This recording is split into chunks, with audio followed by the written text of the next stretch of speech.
we're looking at the increasing certainty of a Biden presidency. And here's the really important thing to remember. Donald Trump spent his career as a real estate developer. He was a marketer.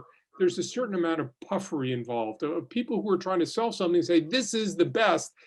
And legally, it doesn't actually have to be the best, because when you're selling something, you're allowed to exaggerate a little bit. Joe Biden's entire professional career has been as a legislator, not as a manager, but as somebody who works through a process, who works through compromise, who builds long-term relationships. He's worked with people like Mitch McConnell for decades. And I think the style that you're going to see in the way Joe Biden both approaches the presidency, approaches Congress, approaches international relations is going to be with the orientation of a legislator, with the idea that there are lots of partial victories, there are lots of compromises along the way. You know where you're trying to go, but you take what you can get when you can get it, and you try to build coalitions. How successful he'll be in transforming the country, especially if he doesn't control Congress, is unclear.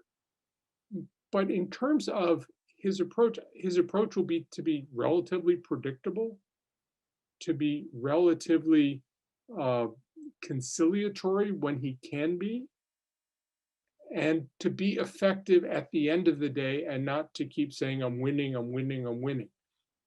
I don't know how the world responds to this, partly because I'm not sure the world is going to forget that almost half of Americans wanted Donald Trump to still be the president. There's still a current in the United States that not only approves of the Trump message and the Trump method, but agrees with the Trump priorities. So I think Joe Biden is going to try to win that group over.